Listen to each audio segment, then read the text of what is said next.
Break کے بعد ایک بار پھر آپ کو خوش آمدید کہتے ہیں. بریک پہ جانے سے پہلے ہم نے بات کی تھی حکومت کی اہلیت کے حوالے سے نئی کابینہ تو آگئی, وہی پرانے لوگوں کو شامل کیا گیا, لیکن لوگ ایک سوال کرتے ہیں حکومت کی اہلیت کیا ہے, گورننس کہاں پہ ہے, کیونکہ کوئی بھی عوامی ایشو ہو لوگ سڑکوں پہ نکل کر اپنے مطالبات منواتے ہیں, پی آئی اے ہو, اسٹیل مل ہو, کے ای ایس سی ہو, جس طریقے سے لوگوں کو نکالا جاتا ہے اور لوگ پھر اپنے مطالبات منواتے ہیں حکومت سے. تو پھر وڈائی صاحب حکومت کر کیا رہی ہے؟ آپ تو صرف منانے میں لگے رہتے ہیں, کبھی ان کو منا لیں کبھی ان کو منا لیں, اور لوگ خود اپنا باہر نکل کر اپنا حصہ مانگتے ہیں. تو یہ پھر حالات مزید انارکی کی طرف تو نہیں جا رہے کہ آئے روز مطالبات, آئے روز احتجاج؟ لغاری صاحب جیسے ابھی فرما رہے تھے کہ اہلیت نہیں ہے, میں سمجھتا ہوں کہ جتنی اہلیت سے اس وقت حکومت چلائی جا رہی ہے اس کی پہلے مثال ہے ایک ایسی گورنمنٹ جس کے پاس میجورٹی نہیں ہے, کولیشن پارٹنر کے ساتھ مل کے, آپ مل کر ان کے ساتھ مل کے, وہ یہ کہہ رہے تھے نا ان کے ساتھ ملے ہوئے,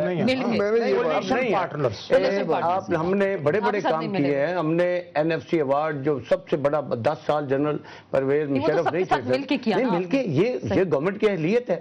اگر آج آئینی ترمیم جو ہے 18ویں اور 19ویں ترمیم منظور ہو جاتی ہے تو یہ گورنمنٹ کی اہلیت ہے, اور اسے کیا کہیں گے. آج حقوق بلوچستان آ رہا ہے تو یہ اہلیت ہے. اس کے بعد آپ وار اور ٹیرر ایک ایسا جو لڑائی جو کسی ڈرون حملے تو آپ رکوا نہیں سکتے وڈائی صاحب, جو پارلیمنٹ کی قرارداد تھی اس پہ عمل درآمد نہیں ہو سکا, ڈرون حملے نہیں رکوا سکے, تو پھر کیا کریں گے؟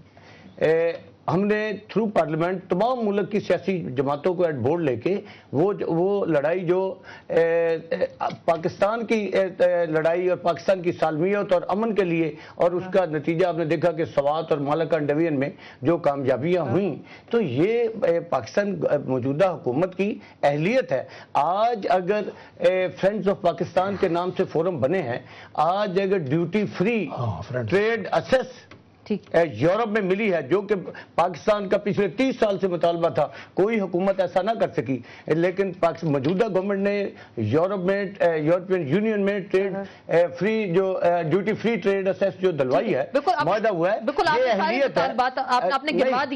میں آ رہا ہوں, میں ادھر آ رہا ہوں, جیسے سڑکوں پہ نکل کر اپنا حصہ میں عوام کی طرف آتا ہوں. ہم نے وہ ہمارا نیوکلیر پروگرام جو ہے, وہ نیوکلیر سول ٹیکنالوجی جو امریکہ کا بھارت کے ساتھ معاہدہ تھا اور ہمارے ساتھ نہیں ہو رہا تھا, ہم نے چائنا کے ساتھ وہی سول نیوکلیر ٹیکنالوجی کا معاہدہ کر کے اپنے ایٹمی پروگرام نیوکلیر پروگرام کو ایک بہتر شکل دے دی ہے. تو یہ ساری اہلیت کے کام ہیں, اہلیت کے بغیر تو نہیں ہو سکتا, بالکل نہیں ہو سکتا. آج ملک میں جو پچھلے 10 سال ماشاءاللہ اور ایک آمریت تھی, ہم نے ملک میں پولیٹیکل ادارے جو ہیں سارے ملک میں اس وقت کام کر رہے ہیں. آج پنجاب میں ایک جماعت کی گورنمنٹ ہے, سندھ میں ہے, بلوچستان میں تمام صوبائی اسمبلی, سینٹ, قومی اسمبلی, تمام. بالکل بڑی نہیں, یہ آسان نہیں ہے, بہت مشکل کام آپ کے, لیکن اتحادی پھر بھی اتحادیوں نے آپ کو کیبنٹ میں جوائن نہیں کیا آج. نہیں, وہ تو ان کی اپنے ڈیسیژن, وہ ہم میں ذمتے نہیں ہوئے. ان کا انڈیپینڈنٹ سیاسی جماعتیں ہیں, مختلف ایشوز پہ ان کا اپنا پوائنٹ آف ویو ہے اور ان کا ہونا چاہیے. جہاں تک ہمارا ہے, ہم اپنی ذمہ داری سمجھتے ہیں کہ ہم نے جو مفاہمتی پالیسی ہے, جو چارٹر آف ڈیموکریسی ہے, اس کے مطابق تمام جماعتوں کو ہم رکھنا چاہتے ہیں. اور آپ نے دیکھا کہ گول میز کانفرنس میں بھی آپ نے دیکھا کہ جناب پریزیڈنٹ آصف علی زرداری صاحب نے میاں نواز شریف صاحب کو فون کیا اور دوسرے تمام پولیٹیکل فورسز کو وزیر اعظم نے اور زرداری صاحب نے کیا. یہ ایک بہتر پولیٹیکل میچورٹی کی سوچ ہے. میرے پاس ہم تمام کو لے کے چلیں گے. اگر تو فون کرنا مجھے بات کر لینے دیں, مجھے دوبارہ آپ کریں. میں جہاں تک فون کرنے کی بات ہے اس میں تو زرداری صاحب کا کوئی جواب نہیں. وزیر اعظم کھانے آپ نے بھی کھائے سر, 13 کھانے تو کھا چکے ہیں, آپ نے کھانے بھی کھائے نا, کھانے بھی کھانا اور فون کرنا, تو پھر آپ چلے بھی جاتے ہیں, مان لینا پھر آپ بھی جاتے ہیں ہمیشہ. ہم نے تو دیکھیے, میں آپ سے عرض کروں آسما, یہ سندھ اور فیڈریشن یہ ہمیں بہت عزیز ہے, پورا ملک. سندھ کارڈ کھیلنے کی ان گزشتہ 3 سالوں میں 3 کوششیں ہوئی ہیں, اس لیے ہم یہ سمجھتے ہیں کہ ان کی جو نااہلی ہے وہ اتنی عیاں ہو کر سامنے آ جائے کہ ہم نے سپورٹ بھی کیا, سب کچھ کیا, فرینڈلی اپوزیشن ملے ہوئے سب تانے برداشت کیے, لیکن ہم نے کہا کہ سندھ کے ہمارے بہن بھائیوں کو بھی پتہ چلے کہ یہ حکومت اسی لیے آپ ان کے ساتھ ملے ہوئے ہیں، خدا نہ کرے کیوں ملے ہوئے ہوں۔ ہاں اگر آپ ان کے ساتھ نہیں ہم نے سپورٹ کیا جتنا کرنا تھا، اب کیسے سپورٹ کریں گے؟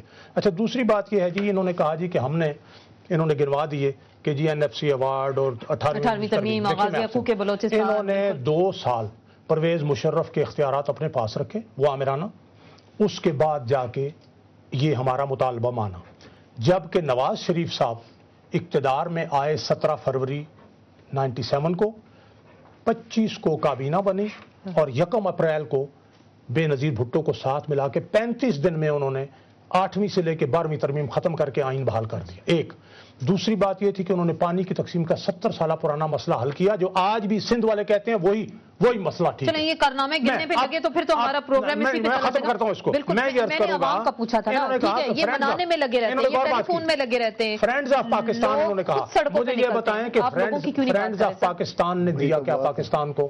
اب میں آپ سے عرض کروں گا کہ PIA کا مسئلہ ہو، اسٹیل مل ہو، KSC ہو، کس طریقے سے ملازمین احتجاج کر رہے ہیں، معاملہ یہ ہے اسی منسٹر کو دوبارہ وہی وزارت دے دی گئی جس کی وجہ سے آلریڈی اتنا مسئلہ آج PIA کا حال یہ ہے کہ وہاں پیپلز یونٹی، پیپلز پارٹی کی تنظیم جو ہے، جو اپنے آپ کو مزدور دوست کہتے ہیں، وہ مزدوروں پر ظلم کرتے ہیں اور پولیس کے ساتھ مل کے ان پر لاٹھیاں برساتے ہیں اور یہاں سے جناب ان کو خراج تحسین پیش کیا جا رہا ہے۔ میں عرض کروں گا کہ عوام کے سامنے حساب کتاب صاف ہونا چاہیے، ہم نے صاف کر دیا۔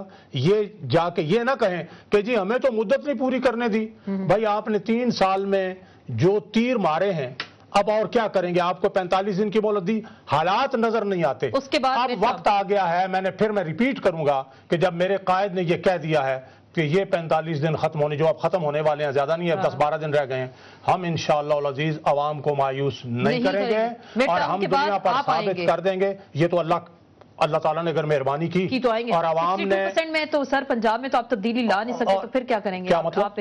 کیا تبدیلی؟ 62% پنجاب تو آپ کے پاس ہے نا، اتنا بڑا پنجاب آپ کے پاس ہے، تو تبدیلی لے آئیں پنجاب سے۔ مجھے پھر اجازت دیں، کیا تبدیلی مثلا؟ مطلب عام آدمی کے ایشوز کو ہائی لائٹ کریں، لوگوں کی حالت زار بہتر بنائیں، خودکشیاں پنجاب میں، فراری کیمپ پنجاب میں معلوم ہے آپ کو؟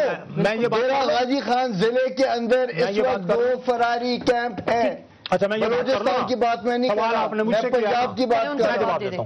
دیکھیے پنجاب میں آج دل کے مریضوں کا علاج مفت ہو رہا ہے، ہیپیٹائٹس کے مریضوں کا علاج مفت ہو رہا ہے، اس کے ساتھ جناب علی تمام ایمرجنسیز میں مفت دوائیاں مل رہی ہیں، تعلیم کے میدان میں کام ہوا ہے، فلڈ آپ کے سامنے آیا، جس حد تک کام ہوا ہے دیکھیں۔ جمال غاری صاحب سے میں پوچھ لوں، بالکل آپ نے بھی اپنے کارنامے کے بعد یہ کارنامے ظاہر ان کی پنجاب کی حکومت ہے، انہوں نے اپنے کارنامے سنانے ہیں، وفاق کی حکومت پیپلز پارٹی والوں کی، انہوں نے اپنے کارنامے سنانے ہیں، اور میں نے آپ کے سامنے کہ زمینی حقائق لغاری صاحب کے دور کے بھی بتا دیتا ہوں۔ نہیں میں دوروں کی بات نہیں کر رہا، میں اس وقت موجودہ بات، آپ کا ہمارا کوئی مقابلہ نہیں ہو رہا۔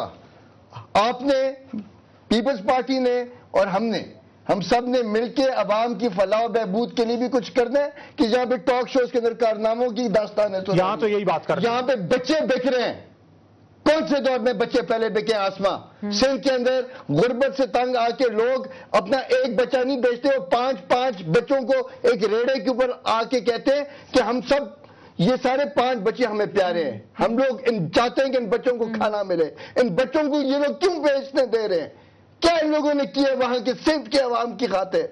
آپ فلیٹ کی بات کرتے ہیں، جا کے دیکھیں کہ حقداروں کو کتنا ملا ہے اور ان لوگوں کو کتنا ملا ہے جو وہاں پہ مقامی طور کے اوپر لوکل کارٹلز تھی۔ ان لوگوں نے بات کرتے ہیں کہ جا کے امن و اما کی بات کریں، یہ بتائیں کہ ڈیرہ غازی خان کے مختلف شہر کے اندر دن دہاڑے وہاں پہ ڈکیتیاں کتنی ہو رہی ہیں، وہاں پہ موٹر سائیکل چلے جا رہے ہیں، لوڈ شیڈنگ، اتنی لوڈ شیڈنگ ہو رہی ہے، اتنی لوڈ شیڈنگ ہو رہی ہے کہ وہاں پہ نہ زراعت چل رہی ہے، نہ صنعت چل رہی ہے، نہ کوئی ہنرمند اپنی روزگار کا۔ لوڈ شیڈنگ کا معاملہ بجلی اور پانی کی وزارت تو پنجاب کے پاس نہیں، نمبر 1۔